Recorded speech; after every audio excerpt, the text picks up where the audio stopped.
तो चिराग पासवान सांसद के पद से इस्तीफा देंगे और विधायक बनेंगे।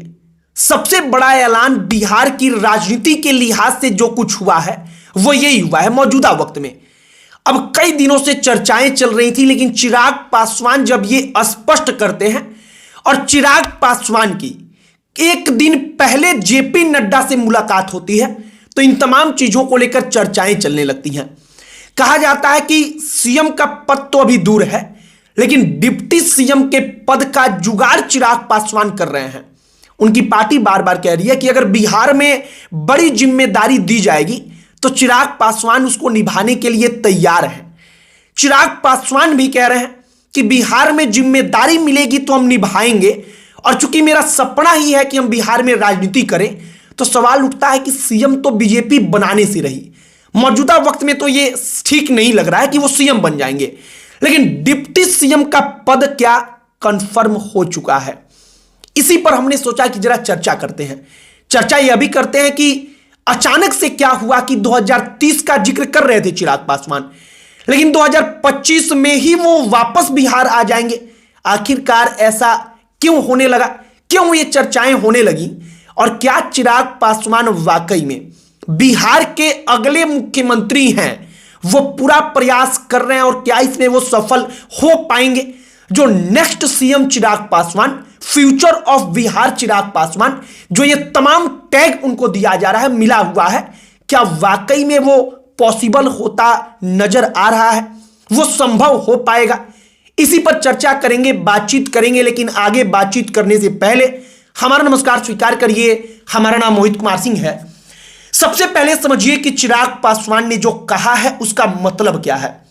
चिराग पासवान कहते हैं कि बिहार अब वापस आ जाएंगे। केंद्र में मन चुकी नहीं लग रहा है। 2030 का जिक्र वो कर रहे थे, लेकिन अचानक सब कुछ बदल गया। क्या बदल गया? अचानक बदल ये गया कि चिराग पासवान का मूड अचानक से हो गया कि ना 2030 दूर हो जाएगा, 2025 में आते हैं। अब 2025 मतलब इसी साल।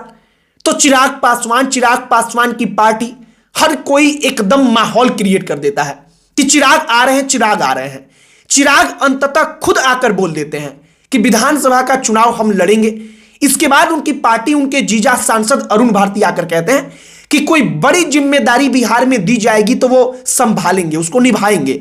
और बड़ी जिम्मेदारी का मतलब कि चुनाव के वक्त में बड़ी जिम्मेदारी और उसके बाद बड़ी जिम्मेदारी। आप इसका मतलब समझिए, मतलब कि सरकार में चिराग पासवान का हिस्सा जो होगा वो बड़ा हिस्सा सुनिश्चित किया जाए। अब जेपी नड्डा से उनकी मुलाकात होती है, उसकी कहानी जरा जानिए जो चर्चाएं चल रही हैं।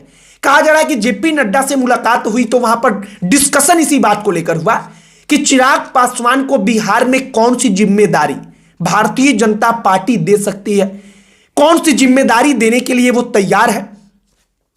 अब बीजेपी के हाथ में है वाकई में यह चीज कि चिराग पासवान को अगर बिहार का चुनाव लड़ना है विधानसभा का, वो चाहते हैं कि राज्य की राजनीति राज्य में रहकर करें, तो फिर भारतीय जनता पार्टी उनको लिफ्ट करेगी तो ही उनके लिए आसान होगा। और इसीलिए चिराग पासवान जेपी नड्डा से पहले मिलते हैं। बताया जा रहा है कि भारतीय जनता पार्टी तैयार भी है और भारतीय जनता पार्टी आशंकित भी है। तैयार इसलिए है कि चिराग पासवान को अगर लड़ना है तो अगर वो नहीं मानेंगे तो बीजेपी उनको रोक भी नहीं सकती और उनको गठबंधन में रखना ही रखना है एनडीए के अंदर, क्योंकि भारतीय जनता पार्टी जानती है कि अगर बाई चांस इधर से उधर हुआ तो 2020 में चिराग पासवान एनडीए को ले जा चुके थे, उनको डुबो चुके थे। वो तो शुक्र मनाइए कि भारतीय जनता पार्टी के सामने उन्होंने अपना कैंडिडेट नहीं उतारा, तो वहां पर जाकर के एनडीए ने किसी भी प्रकार से अपनी इज्जत को बचा लिया और तेजस्वी यादव वहां पर नंबर 1 बन गए थे। सीटों की संख्या में उनकी पार्टी नंबर 1 बन गई थी।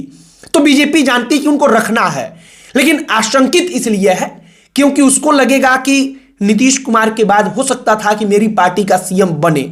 लेकिन चिराग अगर वाकई में बिहार में आ गए और वो मेहनत करने लगे, अपना जनाधार मजबूत करने लगे, इस बार मान लेते हैं कि उनके कम ही विधायक बनते हैं, कम ही सीट मिलता है, लेकिन 2030-2035 जो उनका अपना लक्ष्य है, अगर उस लक्ष्य तक वो मेहनत करते रह जाएंगे तो फिर भारतीय जनता पार्टी को ही इसका नुकसान होगा, उनका कद बढ़ेगा एनडीए के अंदर। तो नीतीश कुमार के बाद किंग की भूमिका में वो आ जाएंगे। भारतीय जनता पार्टी एक बार फिर से मजबूरन उसको पीछे हटना पड़ेगा, क्योंकि राष्ट्रीय जनता दल और कांग्रेस पार्टी को रोकना है। तो जैसे नीतीश कुमार मजबूरी अब तक रहे हैं, वैसे चिराग पासवान बन जाएंगे। तो कुल मिलाकर ये तमाम चर्चाएं चल रही हैं और इन तमाम चीजों पर एक अलग प्रकार से चर्चा हो रही है। लेकिन इन तमाम चीजों के बीच में चिराग पासवान सांसद रहना नहीं चाहते हैं, यह बात अब एकदम कंफर्म है। दरअसल कहा जा रहा है कि चिराग पासवान को इसका अंदाजा हो चुका है कि अगर दिल्ली रहेंगे, महीना में 4 दिन के लिए हम बिहार आएंगे, तो जो हमारा सपना है कि हम सीएम बन पाएंगे, अपना कैडर मजबूत कर पाएंगे, अपने वोटों को मजबूत कर पाएंगे, वो तो होने वाला नहीं है। उसके लिए चाहिए कि महीना में 20 दिन हम जनता के बीच में जाएं कम से कम, और वो तभी संभव हो पाएगा जब वो दिल्ली ना रह करके पटना रहे, क्योंकि पटना से पूरे बिहार में कहीं भी जाना हो तो 4 से 5 घंटा पर्याप्त है गाड़ी से। अगर गाड़ी से भी जाना हो तो 5 घंटा मान के चलिए कि उसके आसपास का समय लगभग पर्याप्त है। आप बिहार के किसी भी कोने में पटना से पहुंच सकते हैं। तो चिराग पासवान इस बात को जानते हैं, वो ऐसा महसूस कर रहे हैं। और चिराग पासवान को पता है कि अगर रामविलास पासवान के जैसे केवल मंत्री बनकर के नहीं रहना है पूरा जीवन, कभी सीएम की कुर्सी पर बैठना है, तो रामविलास पासवान के जैसे केवल केंद्र में मंत्री का पद मिल जाए, इस बात से खुश भी नहीं होना है, बल्कि उससे अलग हटकर कुछ मेहनत करना है। और शायद चिराग पासवान के अंदर वो जुनून है, और वो जुनून जो है वो भारतीय जनता पार्टी के लिए आशंकित करने का विषय भी है। बाकी चिराग पासवान पूरा का पूरा मूड बना चुके हैं। जेपी नड्डा से मुलाकात होती है। एक और बात कि चिराग पासवान की पार्टी अब ज्यादा सीटों का डिमांड करेगी, और चूंकि चिराग बिहार की राजनीति में खुद चुनाव लड़ेंगे, तो अब और अधिक प्रेशर भारतीय जनता पार्टी पर बिल्ड हो जाएगा। चिराग पासवान के लिए कहा जा रहा है कि अलौली का विधानसभा सीट, समस्तीपुर, 2 और विधानसभा सीट है जो उनकी पार्टी की तरफ से चिन्हित किए गए हैं।